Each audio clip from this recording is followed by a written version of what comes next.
연세대학교 보건대학원의 윤문수입니다. 지금 박환일 단장님께서 매우 좋은 큰 방향, 글로벌 협력 방향을 말씀해 주셨습니다.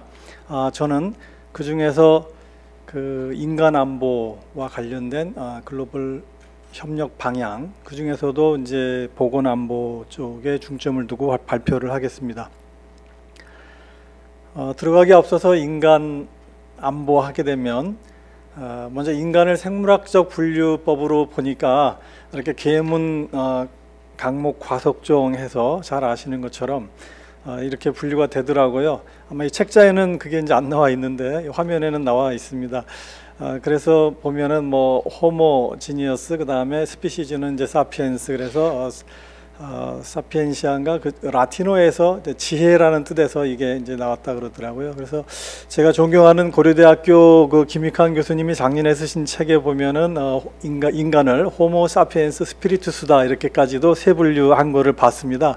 그래서 인간 안보에 대해서 좀 더 알아보겠습니다. 먼저 유엔에서는 유엔 헌장에 보면은 아마 유엔 인류의 행복과 또는 안보와 안전을 위해서 큰 중심 주제가 나옵니다. 그래서 아마 유엔의 여러 가지 기구 중에 UNSC 하면 UN Security Council, 그래서 안전보장이사회가 매우 중요한 역할을 하고, 거기에 이제 RES라고 하는 건 레졸루션에서 UN 결의안 82는 여러분이 최근에 우리가 6.25 전쟁 70주년을 거쳤는데 유엔에서 최초의 군사적 조치 결의안입니다. 그래서 이런 식으로 이제 안전 보장에 대한 이슈를 처리하는데, 특이하게도 2014년에는 9월달에 UN 미어라 그래서 UN Mission for Ebola Emergency Response, 그래서 이제 에볼라 미션을 안전보장이사회에서 이제 결의하는 일이 있었습니다. 이때가 보건이 정치의 어떤 하위 개념이 아니고 굉장히 이제 안전보장이사회에서 다뤄질 만큼 중요한 이슈다라는 결의안을 만든 의미가 있는데, 그 배경으로 이제 GHSA 글로벌 헬스 시큐리티 어젠다 이것이 이제 만들어지게 됐습니다. 그래서 우리나라에서도 제2차 회의를 우리나라 서울에서 이제 한 적이 있습니다. 2015년도에. 그리고 잘 아시는 것처럼 우리가 겪고 있는 지금 이제 코비드 19, 그 다음에 이제 폐익이 선포됐다 하는데, 이 폐익은 국제 공중보건 비상사태를 이제 약자로 얘기하는데 Public Health Emergency of International Concern이라고 합니다. 그래서 팬데믹을 발표했고 현재까지 와 있습니다. 오늘 이제 중심이 되는 주제 인간 안보는 1994년에 UNDP에서 인간 개발 보고서에 최초로 개념이 아마 소개가 됐고, 그래서 무기보다는 발전을 위한 발전을 통해서 안보를 확보한다, 이런 개념으로 아래에 보시는 대로 1번부터 7번까지 이제 경제안보, 식량안보, 보건안보, 환경안보, 또 사적, 개인적 안보, 그 다음에 공동체, 정치안보, 이렇게 분류가 되어 있습니다. 저는 오늘 이 중에서도 이제 보건안보 쪽에 중점적으로 해서 발표를 하겠습니다. 마침 우리 문재인 정부 취임 3주년에서 특별연설에도 이 인간안보를 강조를 했었습니다. 먼저 간단히 안보에 대한 정의를 보면, 안보의 주체와 대상이 직면한 위협을 제거하고 또 취약성을 감소시켜서 안전하게 만드는 걸 의미한다 그러는데, 전통적 안보라고 하면은 이제 군사적 위협을 막아내는 것을 보통 말하고, 비전통 안보라 그러면 이것을 확장시킨 의미, 즉 포괄적 안보, 테러라든지 대량 살상 무기라든지 환경 파괴, 질병, 난민 이런 것들로부터 보호하는 것을 말하고, 심화 단계로는 아직도 그것이 국가 안보에 초점을 맞추기 때문에 인간 안보로 전환을 의미한다, 이렇게 되어 있습니다. 그래서 인간 안보를 주창함으로 해서 안보의 영역이 좁아진 게 아니라 오히려 더 넓어졌다, 이렇게 보고 있습니다. 마침 그 세계 경제 포럼에서도 이러한 그 위협이 일어나는 가능성과 또 그에 대한 그 영향을 볼 때 가장 그 가능성은 적지만 영향이 가장 큰 것을 우리가 대량 살상 무기로 보고 있습니다. 그러나 가능성도 높고 또 임팩트도 영향도 큰 것은 우리가 인간안보와 관련된 감염병 전파라든지 재정적 위기라든지 식량 위기 이런 것들로 이제 보고 있습니다. 국방대학교의 김영호 교수님은 이러한 그 위험의 그 범위 또 위험의 그 속도 스피드를 볼 때 결코 이 보건 안보가 국가 안보에 있어서 좀 소홀히 해서는 안 된다. 이제 명실상부하게 국가 안보의 중요한 과제다. 이렇게 이제 발표를 최근에 이렇게 했습니다.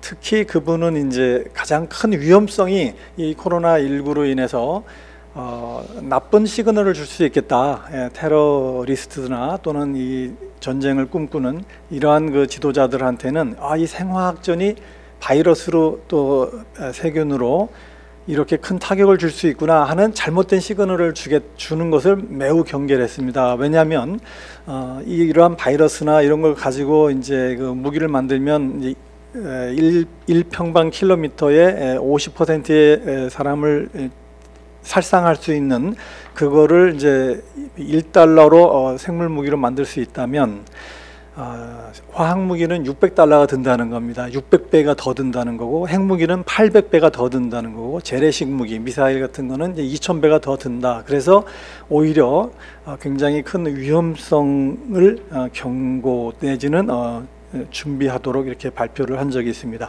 다음은 그러면 보건 안보에 대해서 보면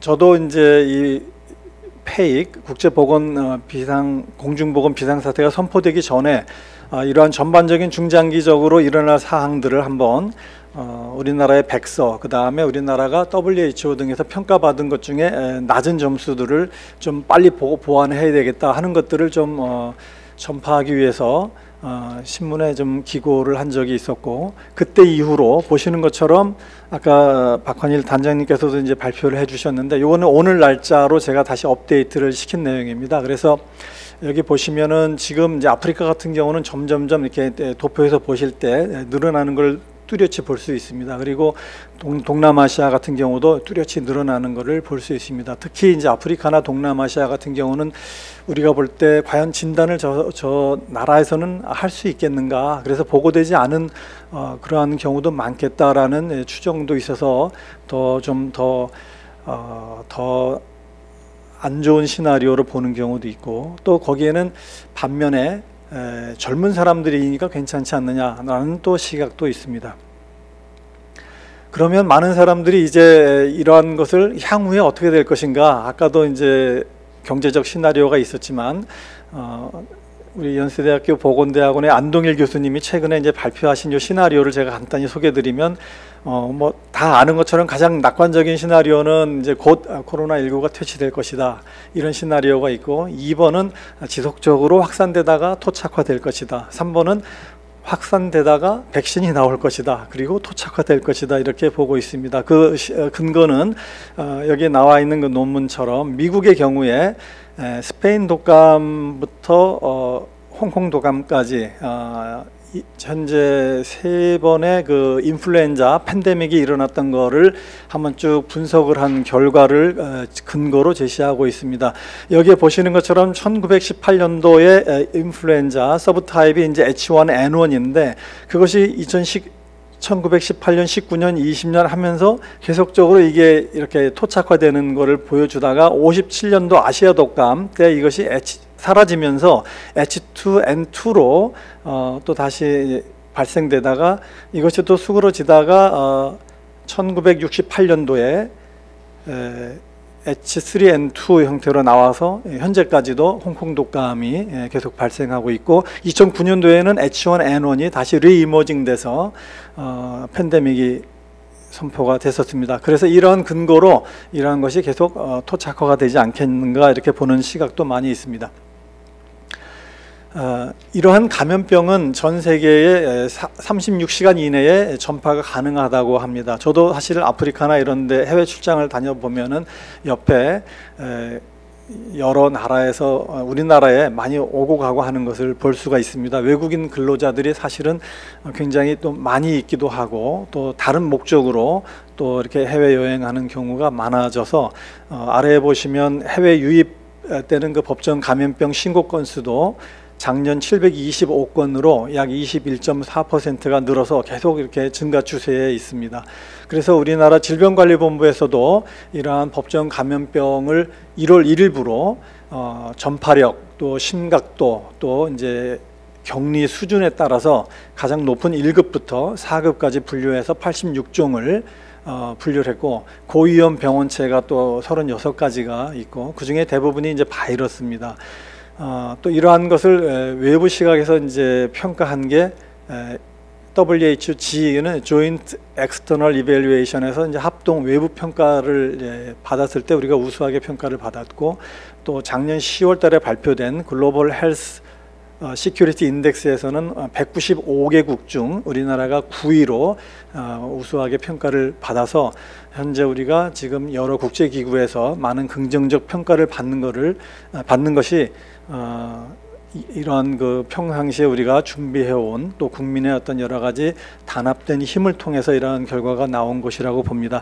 여기에 메시지는 어느 나라가 잘하고 못했다가 아니라 전 세계 평균이 결국은 40.2%라는 것은 어느 나라도 자유롭지 못하다. 사실은 일개 국가가 잘한다고 되는 것이 아니다. 미국이 이번에 1등이지만 많은 환자들이 발생하는 걸 보면서 여실히 보여주었습니다. 그래서 서로 간의 협력이 굉장히 중요하다라는 것을 오히려 여기서는 던져주고 있는 메시지라고 봅니다.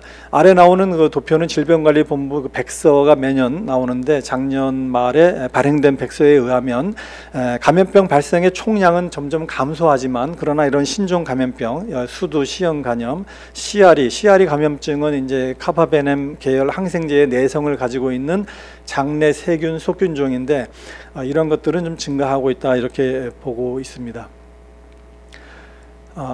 그 중에 이제 WHO에서는 이제 여러 가지 시각들이 현재 존재하지만 IHR International Health Regulation이라고 하는 국제법적인 성격이 있습니다. 그러나 이제 권고 수준에 그치기 때문에 한계점이 있는데 또 이를 바라보고 WHO가 과연 자문기구냐, 집행기구냐 뭐 이러한 그 논란도 있고 그렇습니다. 그래서 WHO가 사무총장이 어떤 그 긴급 자문회의나 이런 걸 소집해서 그 의견을 듣고 결정해서 전 세계에 이러한 그 폐익, 세계 공중보건 비상 사태를 선포하고 이러한 단계가 좀 너무 딜레이가 된다 하는 그런 논문이 있어서 여기에 소개를 했습니다. 그래서 예를 들어서 그동안에 이러한 공중보건 비상 사태 선포할 때에 발생 원점에서 그 나라에서 그것을 디텍션해서 컨펌하기까지 그리고 WHO에 보고해서 WHO에서 이것이 세계 공중보건 비상사태다라고 선포할 때까지가 굉장히 긴 기간들이 여기 소요됩니다. 이번 코로나 같은 경우도 사실은 오른쪽에 그 영국의 그 BMJ 그 논문에 보면 12월 31일 날 보고가 돼서 1월 30일 날 공중보건 비상사태가 선포되고 3월 11일 날 팬데믹이 발표가 되었습니다. 그래서 어떤 분들은 뭐 늦지는 않았지 않느냐라는 시각도 있지만 사실은 우리가 좀 더 세부적으로 보게 되면 이 IHR 2005라고 하는 것이 결국은 이제 왜 만들어졌냐? 이것은 2002년 3년도에 사스 때문에 만들어진 겁니다. 그래서 그때 사스 때문에 굉장히 심각해서 대폭적으로 개정을 해서 2005년에 개정을 했고 2007년부터 발효가 됐습니다. 그래서 현재까지도 2005라고 계속 쓰는 겁니다. 그래서 그다음에 이게 이제 3판 세 번째 이제 개정판인데. 그러다 보니까 지금도 2005라고 쓰는데 그렇게 중요한 사스가 1월경에 우리가 그 유전체의 그 상동성이나 이런 걸 볼 때 미리 알았기 때문에 중국 같은 경우는 그 내부에 WHO 사무소도 있고 해서 더 일찍 알았지 않았을까. 그래서 그랬으면은 그 WHO에 신고를 받자마자 바로 선포하든지 아니면 적어도 일주일 내에 선포하든지 그랬더라면 더 빨리 대응하고 백신도 더 빨리 개발하고 이랬지 않았을까. 그리고 그 많은 피해들을 국제사회가 입기 때문에 WHO가 더 좀 개혁을 해야 되지 않을까, 이제 이런 시각에 저는 개인적으로 보고 있습니다. 이런 것들을 체계적으로 대비하기 위해서 이제 GHSA가 아까 만들어졌다 그랬고, 우리나라에서 2회 그 회의를 했고, 또 그때 우리가 서울 선언문을 이렇게 발표를 했습니다. 여기 보시는 대로 이렇게 중요한 그 시스템, 이건 플랫폼, 어떻게 보면 툴인데 이런 거를 좀 과학적 영역으로 풀어서 국제 협력에도 활용하면 좋겠다, 이런 생각이 듭니다. 이 툴에 의해서 현재 60여 개국이 이렇게 평가를 받았습니다. 이건 외부 평가입니다. 그래서 굉장히 중요하고, 여기에 노랗게 표시된 3점 이하의 영역들은 사실은 계속적으로 우리나라가 고쳐 가야 될 필요성이 있다고 봅니다. 제가 이러한 그 국제적 가버넌스를 한번 한 그 이미지로 도표를 한번 만들어 봤습니다. 그래서 이러한 말라리아나 댕기, 또 B형 간염 같은 풍토병이 콜레라 같은 아웃브레이크가 되고 에볼라 같은 에피데믹이 돼서 결국은 이렇게 이제 팬데믹, 전 지구적 대유행으로 가는 시기에 야생동물에서 유래하는 이러한 자연 발생적인 것도 있고, 또 뭐 우한 실험실에서 이게 발생했느니 안 했느냐 하는 이런 논란도 있는데, 그러한 실험실 사고, 그 다음에 이제 바이오 테러, 그 다음에 뭐 731 부대라고 예전에 있었는데 그러한 생물 무기로 이것이 이제 사용될 수가 있습니다. 그래서 이러한 위협이 점점 이제 커지면은 인명 살상도 많아지고 비용도 굉장히 이제 경제적 피해가 많아집니다. 그래서 가급적 빨리 이거를 탐지하고 또 알려줘서 대비하도록 하는 게 이제 바이오 서베일런스라 해서 이제 그 안에 바이오 쉴드라든지 바이오 워치, 바이오 센스 이런 프로그램들이 있고, 오른쪽에는 이러한 그 국제 기구들이 결국은 이제 BWC까지 가서 유엔 안보리 1540 결의안 거기까지 가게 되는 이러한 구조 속에서 현재 있습니다. WHO에서는 이제 우리가 갖고 있는 아까 국제법적인 성격이 IHR이라 그랬는데, 그러한 것을 어떻게 이행하는지를 늘 보고를 받고 있는 것을 현재 보여주고 있습니다. 그러면 끝으로 이제 이 방향성에 대해서 저는 세 가지로 봤는데, 첫 번째 그 글로벌 협력 방향을 우리가 이니셔티브를 쥐자라는, 아까도 이제 박환일 단장님도 말씀을 하셨는데 충분히 우리가 그럴 수도 있고 또 그래야 한다고 생각합니다. 그래서 이러한 G7 또 11월에 있을 G20 이런 회의 때에도 이러한 우리가 좋은 아젠다를 만들어서 제안하고 우리가 이제는 리드를 할 수 있는 그런 분야들을 만들어서 가야 되겠다.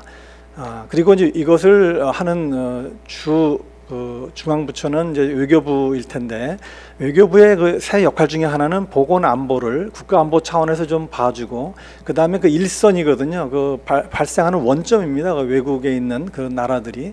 그래서 그런 일선을 감염병 감시하는 이런 것을 외교부가 좀 대사관에서 우리가 역학조사관을 국내에서만 뽑지 말고 그쪽으로도 파견해서 적극적으로 감시를 하면 좋겠다. 두 번째는 앞으로 다가오는 디지즈 X라고 하는데, 이런 거에 대해서 올해 유엔 총회 때 코로나 19 이런 데 유엔 안보리 결의안도 한번 제안해 봤으면 좋겠다라는 생각이 듭니다. 그리고 이러한 오른쪽에 보면 코이카의 그 이미경 이사장님이 이제 유튜브에 소프트 파워 우리나라가 일본을 추월한다는 제목에 나오는데, 우리나라가 밑에는 이제 우즈베키스탄의 코이카 사업으로 전염병을 이제 퇴치하고 하는 그러한 장면이 나옵니다. 그래서 이러한 것들이 그 나라에도 기여를 하지만 우리의 또 눈과 귀가 될 수 있고, 또 우리는 그들의 눈과 귀가 될 수 있어서 서로 윈윈할 수 있는 국가 또는 이러한 글로벌한 표준 실험실을 서로 만들어서 활용하는 방안도 좋겠다고 생각을 합니다. 두 번째는 이제 툴이 필요한데, 이게 WHO 대시보드입니다. 자동차 운전할 때 대시보드가 있는 것처럼 이런 대시보드를 활용을 하고 있는데, 우리나라도 이제 이런 질병관리본부, 환경부, 원자력안전위원회 이런 데가 있는데, 이런 EOC들을 통합하는 인티그레이티드 된 BSP 이런 게 필요하다는 거고, 여기에 대한 또한 자원이 필요한데, 이러한 그 자원들은 보시는 바와 같이 의료기기 또 백신 이런 것들도 우리가 확보를 해야 된다라고 생각합니다. 그 다음에 이제 WHO IHR 규정에 의해서 이러한 현재는 종이로 갖고 있는 서티피켓을 갖고 다니는데 앞으로는 이런 백신에 대해서 항체 또는 백신에 대한 이런 증명서도 우리가 일렉트로닉으로 하는 것은 어떤가 생각을 합니다. 마침 네이처 잡지에는 이제 이 항체 증명서는 아직은 좀 나쁜 아이디어다 해서 10가지 이유를 들은 내용들이 있어서 소개를 이렇게 합니다.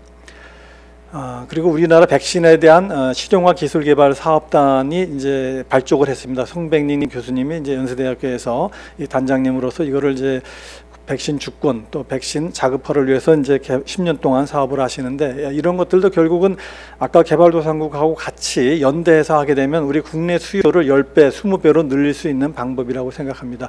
무엇보다도 이제 IBI 국제백신연구소가 우리나라에 있는데 이것은 큰 축복이라고 생각합니다. WHO하고 미리 백신 생산에 보통 5년, 10년이 이상 걸리기 때문에 그런 기간 동안에 시작 단계부터 같이 개발을 시작하면 좋은데 아마 콜레라 백신이 좋은 모델이 될 것 같습니다. 끝으로는 이러한 모든 인간 안보는 원헬스 개념으로 가는데 원헬스는 국외에서는 전체 감염병의 약 60%가 인수 공통병이라고 하고 20세기 이후에는 신종 감염병이 발생된 신종 감염병의 약 75% 이상이 야생 동물에서 유래했다고 합니다. 그래서 이러한 원헬스 개념으로 또 그다음에 범정부, 범사회적인 접근 그리고 특히 인간 안보에 초점을 맞춰서 이거를 예방하고 대비하고 대응하는 모델로 우리가 추진하고 이런 것을 글로벌 보건, 글로벌 협력 방향으로 그러한 도구로 사용하면 좋겠습니다. 네, 감사합니다.